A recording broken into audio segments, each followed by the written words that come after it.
좋았던 것이 무엇이었냐라는 그런 질문이었습니다. 제가 질문하면서도 앞불사 물어보라 마나한 것을 왜 물어봤을까, 그런 생각을 했습니다. 신랑이 대답하더군요. 조금은 부끄럽게, 저희 둘이 함께 있는 거였습니다. 이렇게.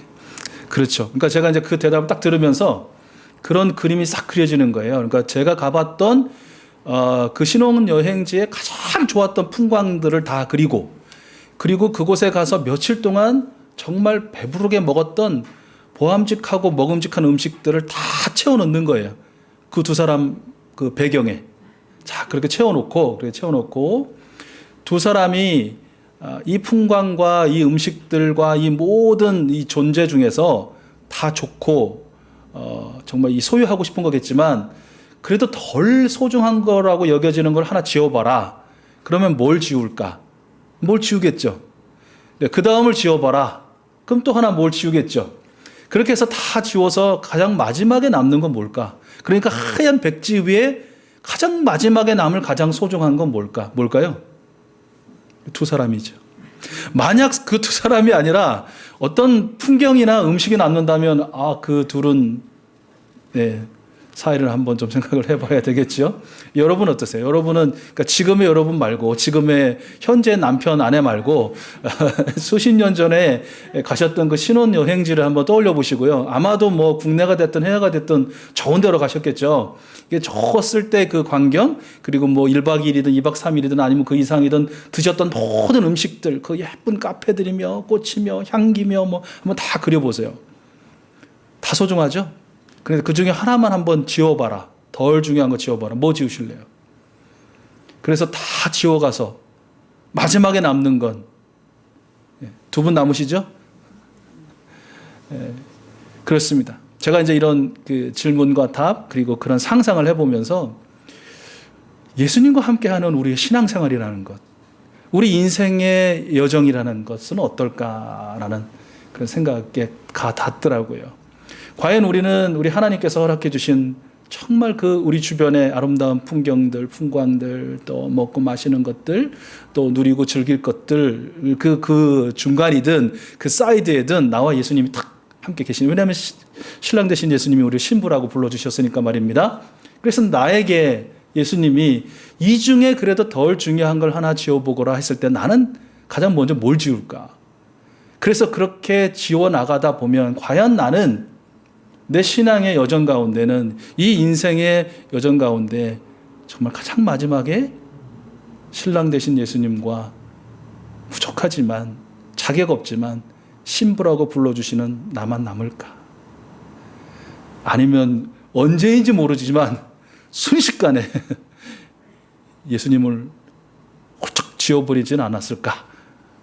예수님 없는, 예수님이 주신 세상을 그것이 영광이라고, 그것이 기쁨이라고, 그것이 즐거움이라고 혹시 추구하며 또 지금 그렇게 살고 있지 않는가라는 생각을 해보았습니다. 여러분, 저는 믿기로는 우리 익숙수 가족 여러분 모두, 우리 예배자 가족 여러분 모두 인생의 최고의 행복은 우리 주 예수 그리스도님과 함께하는 그 자체입니다 라고 고백하는 여러분들인 줄로 믿습니다. 그 예수님께서 기뻐하시고 그 예수님과 함께하는 자의 그 행복과 그 기쁨과 즐거움과 그 감격이 어떤 것인지를 더욱더 경험하게 해 주실 줄로 믿습니다. 그런 것들을 한번 점검해 보자 라는 그런 차원에서 오늘 본문 말씀 함께 좀 살펴보려고 하는데요. 오늘 우리가 함께 읽은 20절, 21절 말씀을 보면 유월절을 지키기 위해서 모든 유대인들 또 개종한 이방인들이 다 예루살렘으로 올라오죠. 그렇죠? 명절을 지키기 위해서. 그런데 그 사람들 중에 헬라 사람, 즉 그리스 사람 몇이 있었다라고 그렇게 소개하고 있고요. 그 사람들은 예수님을 만나기를 청했다라고 기록하고 있어요. 이 내용은요, 공간복음이라고 부르는 마태, 마가, 누가복음에는 없는 내용이에요. 그러니까 유일하게 이 요한복음에만 기록하고 있는 그런 내용이다라는 것이죠. 지금 상황은요, 사실 요한복음 이 12장의 상황은 어떻게 보면 예수님 공생의 클라이막스죠. 최고조에 지금 다다른 그런 상황입니다. 무엇입니까? 예루살렘에 입성하셔서 이제는 5일 후에 십자가를 지시기 바로 직전에 굉장히 긴박하고 또 이 막 정말 생각만 해도 심장이 막 두근두근 되는 그런 상황이래. 흥분의 어떤 그런 상황이라는 것이죠. 사도 요한이요, 자신의 이 복음서를 기록하면서 더 많은 내용들, 더 중요한 내용들, 더 빛나 보이고 꼭 들려줘야만 할 것 같은 내용을 회고해서 기록하기도 사실은 부족할 텐데, 굳이 이런 긴박한 상황에서 그리스 사람 몇이 예수님을 만나보기를 청했다라는 것을 굳이 기록한 이유가 뭘까라는 것이죠. 다른 마태, 마가, 누가처럼 이 생략해도 될 것 같은데 우리 생각에는 이유가 있다라는 것이죠. 자, 요한복음 20장 31절, 그러니까 실제로 요한복음의 마지막 절은 요한이 이렇게 이야기하는데요. 내가 이 책을, 이 편지를 또는 이 복음서를 기록한 것은 여러분으로 하여금 예수가 그리스도요 하나님의 아들이심을 믿게 하고 또 그렇게 믿어서 그의 이름으로 생명을 얻게 하려는 것입니다. 이렇게 그 목적과 취지를 밝히고 있거든요. 그렇다면 사도 요한이 자신의 복음서를 읽고 예수님을 믿어서 하나님의 생명을 얻기를 바랐던 여러분, 그 여러분은 누구냐라는 것이죠. 누구일까요? 네, 역시 요한이 기록한 요한복음 3장 16절, 우리가 너무나 잘 알고 사랑하는 말씀에 그 답이 담겨져 있죠. 하나님께서 무엇을? 세상을 이처럼 사랑하셔서 외아들을 주셨으니 이는 그를 믿는 자마다 멸망하지 않고 영생을 얻게 하려는 것입니다 라는 말씀에서 보듯이 예수를 믿고 구원을 얻고 영생을 얻기를 바라는 여러분은 세상에 성삼위 하나님께서 창조하시고 섭리하시고 사랑하시는 온 우주, 온 인류라고만 해도 사실은 굉장히 저희가 그 범위를 좁히는 것이 되겠죠. 성삼위 하나님이 창조하신 온 우주, 온 만물이다라는 것이죠. 요한복음 1장 1절의 첫 시작을 여러분 기억하시죠? 어떤 말씀이죠? 태초에 말씀이 계셨다. 그리고 그 말씀은 누구셨다?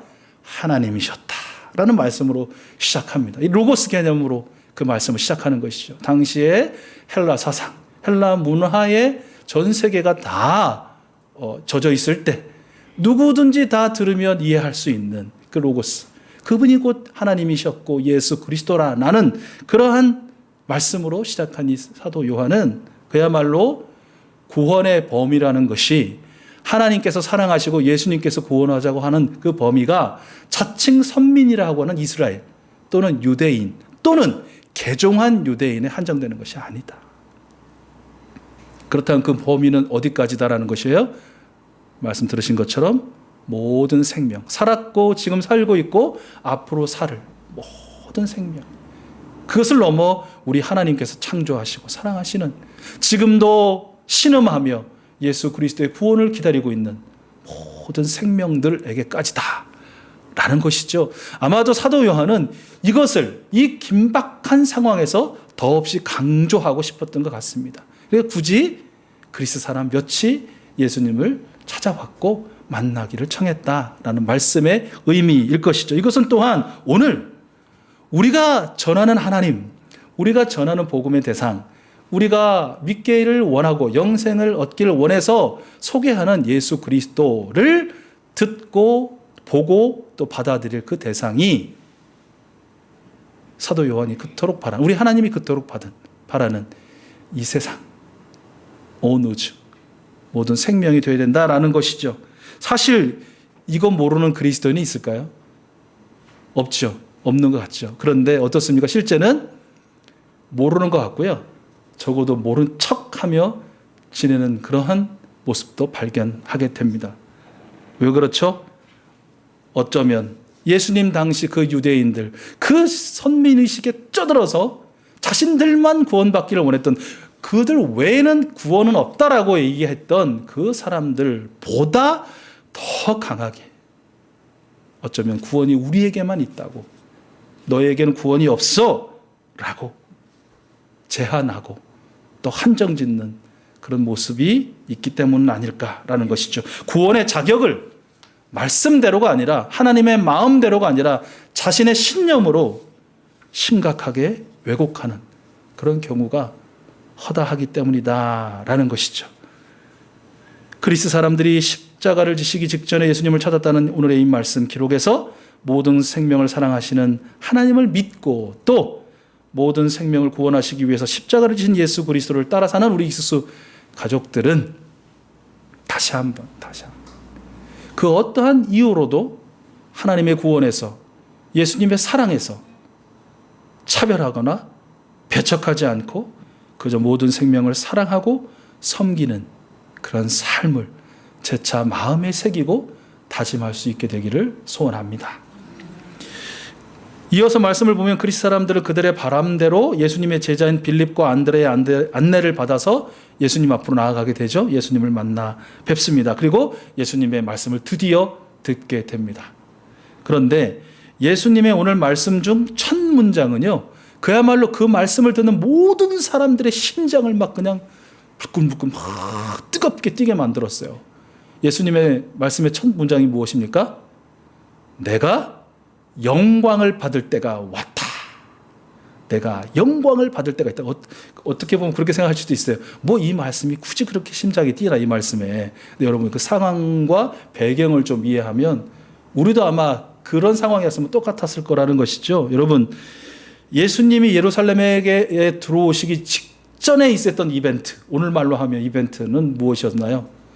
요한복음에 의하면 예수님이 예루살렘에 입성하신, 그러니까 십자가를 지시기 일주일 전에, 그 전에 조금 전에 소위 터뜨렸던 거대한 이벤트가 하나 있었어요. 무엇이었나요? 죽은 나사로를 살리신 그런 이벤트였어요. 여러분 이미 죽은 사람입니다. 그 종종 뭐 죽었다가 살아났다는 이야기도 들으시잖아요. 그렇죠? 회 토픽에 장례 치르려고 뒤에 이렇게 관에 모셔놨는데 관이 막 툭툭툭 쳐가지고 놀래가지고 갔더니 막 이게 깨어났다라는 그런 이야기도 있지만 나사로는 어떤 경우입니까? 이미 죽은 지 4일이 지난 이미 부패가 시작된 시체입니다. 시신입니다.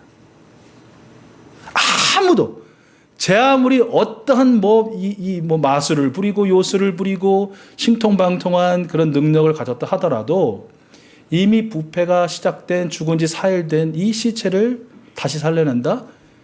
그것은 어느 누구도 이게 역사적으로 전무후무한 그런 사건 아니겠습니까? 예수님이 바로 이러한 나사로를 살리신 사건이 직전에 있었다는 거예요. 이 요한의 기록에 보면 이 사건을 경험한 많은 유대인들이 예수님을 믿게 됐어요. 따르게 됐어요. 흠모하게 되었어요. 그리고 그들 중 다수가 그 나사로의 다시 살아난 사건이 있었던 그 베단이라는 동네를 비롯해서 예루살렘의 골목골목을 다니면서 예수가 죽은 지 나흘 된 나사로를 살렸어. 나사로가 다시 살아났어. 그 모든 이 부패에서 냄새가 나고 다 그 동염했던 꽁꽁 동염했던 그 시체가 다시 살아났어. 그 시체를 예수님이 살렸어. 나는 이 소문을 막 동네방네 내고 다녔다라고 그렇게 기록이 되어 있거든요. 그럴 수밖에요. 그런 사건을 경험했으면 어떻게 가만히 있어요? 그렇게 이야기하고 다녔겠죠. 그 일로 말미암아 어떻게 해서든지 이 예수님을 제거시키려고 노력했던 바리새파 이 사람들조차 이젠 틀렸다.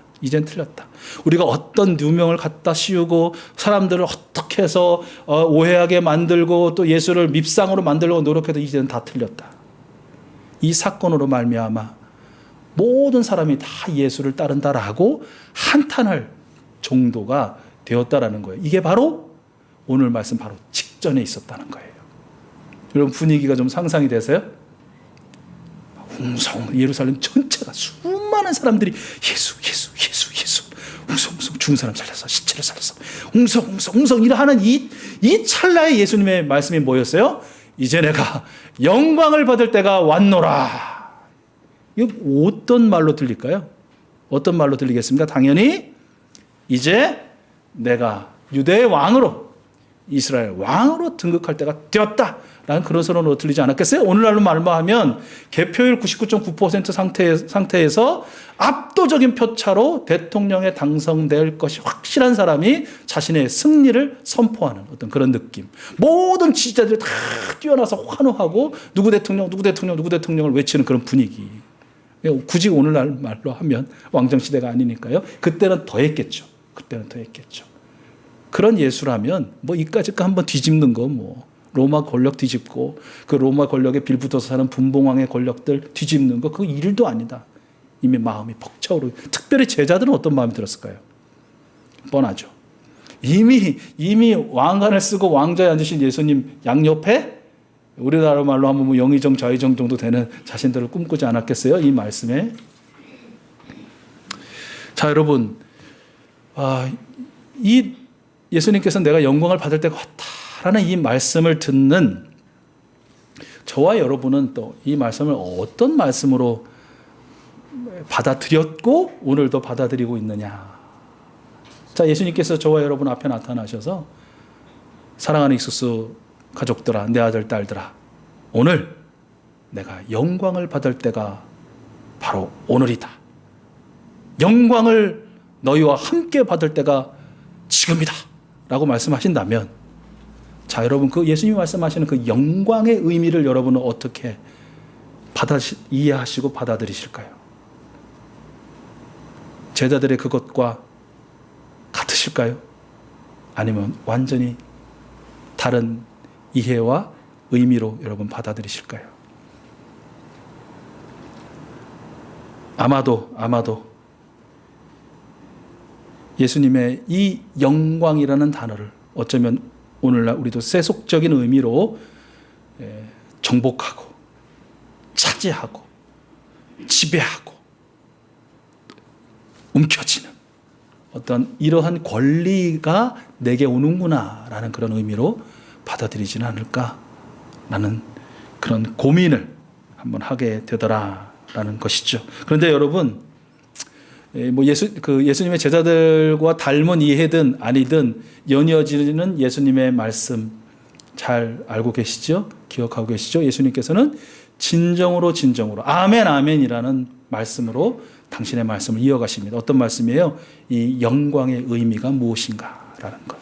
24절 말씀이죠. 내가 진정으로 너희에게 말한다. 밀알 하나가 땅에 떨어져서 죽지 않으면 한 알 그대로 있고 죽으면 열매를 많이 맺느니라. 사도 요한은 예수님께서 이 말씀을 들려주신 이유가 자기가 당하실 죽음이 어떠한 것인지를 암시하려고 하신 말씀이다 라고 그 뒷부분에서 밝히고 있거든요. 무슨 말씀입니까? 예수님은 한 알의 밀알이 되셔서, 즉 십자가에 달려 죽으심을 통해서 우리를 포함한, 저와 여러분을 포함한 이 땅을 사는 모든 생명을 죄에서 건져내어 영원한 생명으로 옮겨주시는 바로 그 일이 영광이다. 당신의 생명을 내어주시고 그 생명 대신으로 수많은 생명을 살리시는 것. 그것이 예수님이 얻을 때가 된 영광이다 라고 말씀해 주시는 것입니다. 저는 이미 예수님을 믿고 따르는 삶을 살아내면서 예수님이 말씀하시는 이 영광의 의미를 알고 믿고 그대로 실천하시는 우리 익수수 가족 여러분들을 축복합니다. 예수님의 이름을 빌어서, 예수님의 이름을 자기 편의대로 빌어가지고 정복하고 장악하고 지배하는 권리를 하늘의 영광으로 여기지 아니하시고, 그것은 영광이 아니야 라고 그냥 발로 뻥 차버리고 저 깊은 바닷속에 던져버리시고, 예수님의 이름으로 사랑하고 용서하고 겸손한 섬김으로 한 생명을 하나님의 나라로 인도하는 것을 영광으로 여기며 사시는 바로 여러분들이 이 시기에, 오늘 말씀을 듣는 이 시간 다시 한번 그 영광을 가슴에 새기고 그 예수님과 함께 영광을 누리는 삶을, 하나님을 다시 배우는, 우리 구주 예수 그리스도님을 다시 배우는 그날까지 여러분 살아가게 되실 줄로 믿습니다. 오늘 예수님께서는 마지막 절 26절에서 말씀하십니다. 나를 섬기려고 하는 사람은 누구든지 나를 따라오너라. 내가 있는 곳에는 나를 섬기는 사람도 나와 함께 있을 것이다 라고 그렇게 말씀해 주시고요. 누구든지 나를 섬기면 내 아버지께서 그를 높여주실 것입니다 라고 말씀해 주세요. 이 말씀을 정리해 보면 예수님을 따르는 사람은 어떤 사람이다? 예수님을 섬기는 사람이다. 그리고 예수님을 섬기는 사람은 어디에 있다? 예수님이 계신 바로 그곳에 있다. 그 사람을 우리 하나님께서는 영원토록 높여주신다라는 그런 말씀 해주시는데요. 여러분이 그 주인공이시고 앞으로도 영원토록 그 주인공 자리를 빼앗기지 않는 여러분 되실 수 있기를 축복합니다.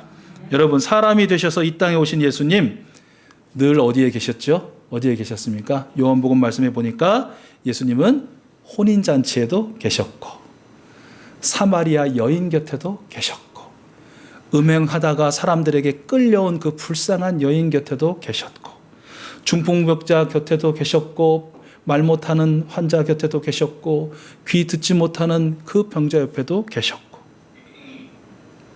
죽은 나사로와 그를 추모하는 자리에도 계셨고 기도하는 하나님의 집을 장사치들의 놀이터로 만든 그 모든 죄인들을 채찍으로 다 내쫓으신 하나님의 성전에도 계셨습니다.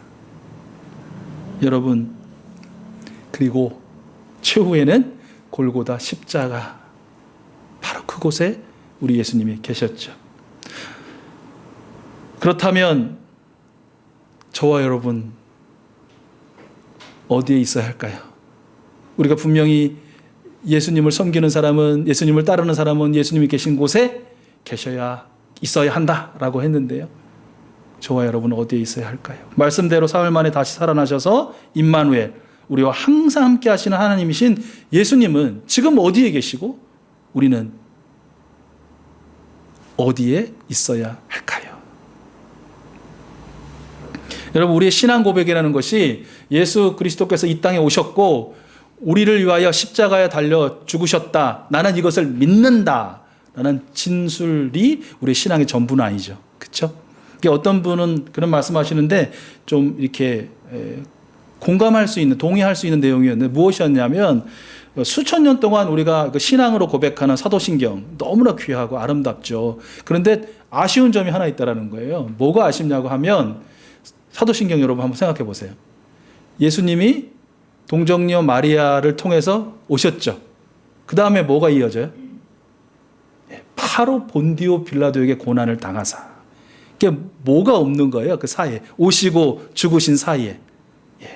이 땅을 살아내셨던 그 30여 년간의 예수님의 삶, 회개하라 천국이 가까웠다고 선포하시면서 그 하나님의 나라가 어떤 것인지를 늘 곁에 머물며 그들로 경험하게 하신, 누리게 하신, 소망하게 하신 그의 삶의 고백이 빠져버렸다라는 것을 아쉬움으로 말씀하시더라고요.